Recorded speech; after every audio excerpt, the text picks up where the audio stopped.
India will identify, track and punish every terrorist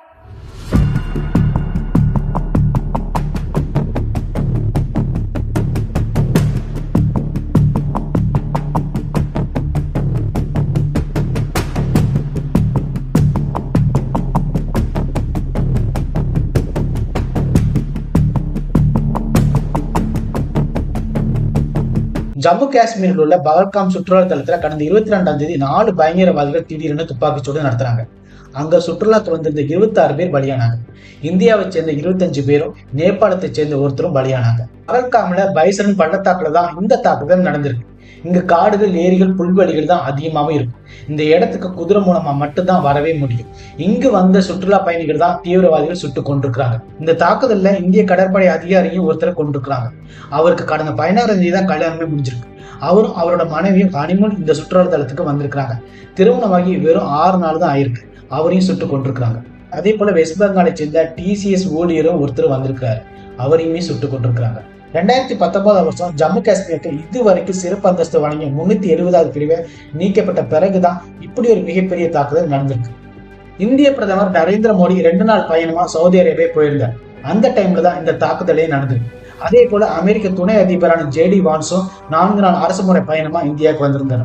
Jammu காஷ்மீர்ல தீவிரவாத தாக்குதல் நடந்த பிறகு நரேந்திர மோடியும் சவுதி அரேபியா பயணத்தை பாதியிலே நிப்பாட்டிட்டு டெல்லி திரும்பிட்டார். இந்த தாக்குதலுக்கு பாகிஸ்தான் ஆதரவு பெற்ற லஷ்கர் இ தொய்பா நில அமைப்பான ரெசிடென்ட் ஃப்ரண்ட் என்ற பயங்கரவாத அமைப்பு தான் பொறுப்பு ஏற்றிருக்கு.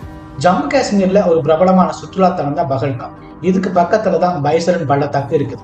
கோடை காலத்துல புற்களும் காட்டு மலர்களும் அதிகமா இருக்கும். அதே சமயம் குளிர்காலத்துல பனி போர்வை போர்த்தி இருக்கும். அதனால இங்கு உள்ள மக்கள் இதை மினி சுவிட்சர்லாந்து தான் அழைக்கவும் செய்யறாங்க. பகல்காமுக்கு வர்ற சுற்றுலா பயணிகள் அங்கேயே தங்கிட்டு பகல் நேரங்கள்ல பைசரனை சுற்றி பார்க்கவும் வந்துருவாங்க. இந்த தாக்குதலுக்கு பிறகு இந்தியா பாகிஸ்தான் மேல ஒரு 5 முக்கியமான நடவடிக்கை எடுத்திருக்கு. 1960ஆம் வருஷம் பாகிஸ்தானுடனான சிந்து நதி நீர் ஒப்பந்தத்தை நிறுத்தி வைக்கிறதா இந்தியா அறிவிச்சது. எல்லை தாண்டிய பயங்கரவாதத்தை எப்ப பாகிஸ்தான் நிறுத்துதோ அது வரைக்கும் இது தொடரும் வேற அறிவிச்சிருக்காங்க. இதுல முக்கியமா கவனிக்கப்பட்ட விஷயம் என்னன்னா, கடந்த சில வருஷங்களா இந்தியாவுக்கு பாகிஸ்தானுக்கு எப்பெல்லாம் மோதல் ஏற்பட்டிருக்கோ அப்பெல்லாம் சிந்து நதி நீர் ஒப்பந்தத்தை ரத்து செய்யணும்னு பேசவும் செஞ்சிருக்காங்க. இந்த ஆற்றோட மொத்த நீளம்னு பார்த்தோம்னா 3610 கிலோமீட்டர். இது ஆசியாவோட நீண்ட ஆறுகள ஒன்னாவும் இருக்குது. பாகிஸ்தான்ல பாயும் முக்கிய ஆறாவும் இது இருக்குது. இந்த நதிநீர் பாகிஸ்தான்ல ஒரு நீண்ட ஆறா இருக்குது. அது அவங்க தேசிய நதியாவையும் பாக்குறாங்க. இதுல இந்தியாவுக்கும் பாகிஸ்தானுக்கும் ஒப்பந்தம் ஏற்பட்டப்போ சிந்து நதி நீரும் அதோட துணை ஆறுகளும் இரு கூறுகளை பிரிச்சாங்க.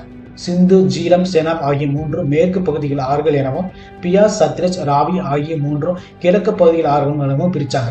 இதன்படி கிழக்கு பகுதி ஆறுகள் முழுசாவும் இந்தியாவுக்கும், மேற்கு பகுதி ஆறுகள் முழுசாவும் பாகிஸ்தானுக்கும் உரிமை வழங்கப்பட்டது. இந்த பகல்காம்ல எந்த ஒரு ஃபேக்டரியோ இண்டஸ்ட்ரியோ கிடையாது. இது முழுக்க முழுக்க டூரிசம் மட்டும்தான். அதனால இங்கோட மக்களும் டூரிஸ்ட் சார்ந்துதான் இருக்கவும் செய்யறாங்க. இந்த சிந்து நதிநீர் ஒப்பந்தம் மூலமா இந்தியா பாகிஸ்தானுக்கு கிட்டத்தட்ட 80% நதியை பாகிஸ்தானுக்கு கொடுத்திருக்கு. இதை இந்தியா தற்காலிகமா நிறுத்தாம நிரந்தரமா நிறுத்தணும். பாகிஸ்தான்ல உள்ள 2 கோடி மேடம் உள்ள மக்கள் இந்த நதிநீரை தான் பயன்படுத்துறாங்க. அதே போல இந்தியா இந்த நதிநீரை நிறுத்தணும்னா அதுக்கான போதுமான கட்டமைப்பும் இந்தியாவுக்கு வேணும். அதனால ஒரு புது டேமையும் இங்கேயே கட்டணும். அப்பனாதான் நதிநீரை நிரந்தரமா நம்மளால நிறுத்தவும் முடியும். அதுக்கப்புறம் பாகிஸ்தான்ல இருந்து வந்தவங்களோட விசாஸ் எல்லாம் இந்தியா கேன்சல் பண்ணியிருக்கு. சார்க் விசா மூலமா பாகிஸ்தான்ல இருந்து இந்தியாவுக்கு நிறைய பேர் வந்திருப்பாங்க. முக்கியமா ட்ரீட்மெண்ட் எடுக்கிறதுக்காக வந்திருப்பாங்க. ஹார்ட் டிரான்ஸ்பிளான்டாக இருக்கட்டும், கிட்னி டிரான்ஸ்பிளான்டாக இருக்கட்டும், இங்கதான் ட்ரீட்மெண்டோட காசு ரொம்ப கம்மியாவே இருக்கும். முக்கியமா சென்னை, மும்பை, டெல்லியில ட்ரீட்மெண்ட் எடுத்துட்டு அங்க பாகிஸ்தானுக்கு திரும்ப போயிருவாங்க. இவங்களையுமே அடுத்த 48 மணி நேரத்துல இந்தியா விட்டு வெளியேறணும்னு சொல்லிட்டு உத்தரவும் போட்டிருக்காங்க. இந்த பகல்காம் தாக்குதல் நடக்கிறதுக்கு முன்னாடி இந்த இடத்துல பாதுகாப்பு குறைபாடு இருந்திருக்கிறதா மத்திய அரசுமே ஒத்துக்கவும் செஞ்சிருக்கு. அதை தீவிரவாதிகள் பயன்படுத்திதான் இப்படி ஒரு தாக்குதலே நடத்தியிருக்கிறாங்க. இந்த தாக்குதல் நடக்கிறதுக்கு முன்னாடியே உளவுத்துறை எச்சரிக்கை கொடுத்ததாகவும் சொல்லியிருக்காங்க. இதுக்கு முன்னாடி புல்வாமா தாக்குதல் நடந்திருக்கு, பார்லிமெண்ட்ல தாக்குதல் நடந்திருக்கு, தாஜ் ஹோட்டலையுமே நடந்திருக்கு. நம்மளோட இன்டெலிஜென்ஸ் ஏஜென்சி எப்படி இருக்கணும்னா மொசாத் மாதிரியோ, CIA மாதிரியோ, சைனா ஏஜென்சி மாதிரியே இருக்கணும். இந்த மாதிரியான ஒரு தாக்குதல் இனி நடக்காம இருக்க இந்தியா எந்த மாதிரியான ஒரு ஸ்டெப் எடுக்கலாம்னு சொல்லிட்டு அவங்க யோசிக்கவும் செய்யும். அதுக்கப்புறம் அட்டாரி வாகா பார்டரை க்ளோஸ் பண்ணிட்டாங்க. இந்த அட்டாரி வாகா பார்டரை க்ளோஸ் பண்ணதுனால எந்த ஒரு வர்த்தகமே நடக்கவும் செய்யாது.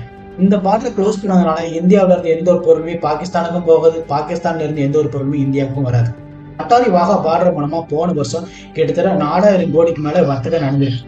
இதுல 6000க்கு மேல கார்கோ மூவ்மெண்ட்ஸும் நடந்திருக்குது.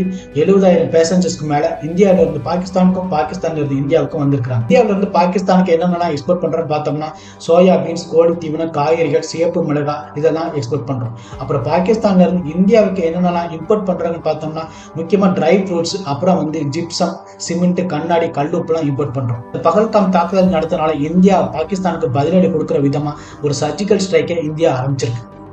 இந்த பயங்கர தாக்குதல் நடந்த பிறகு இந்தியா பாகிஸ்தானோட உறவு அண்மை காலத்துல இல்லாத அளவுக்கு ரொம்பவே மோசமா இருக்கு. இந்தியா பாகிஸ்தான் தீவிரவாதிகளுக்கு எதிராக 3வது முறையா சர்ஜிக்கல் ஸ்ட்ரைக் பண்ண போகுது. இந்த சர்ஜிக்கல் ஸ்ட்ரைக் எப்படின்னா துல்லியமா குறிப்பிட்ட இடத்துல மட்டும் தான் தாக்குவாங்க. பொதுமக்களுக்கு எந்த ஒரு இடையூறுமே வராது. சர்ஜிக்கல் ஸ்ட்ரைக் எப்படின்னா குறுகிய காலத்துக்கு மட்டும் தான் பிளான் பண்ணுவாங்க. முன்னெச்சரிக்கையோட திட்டமிட்டு முக்கியமான இலக்கை தாக்குவாங்க.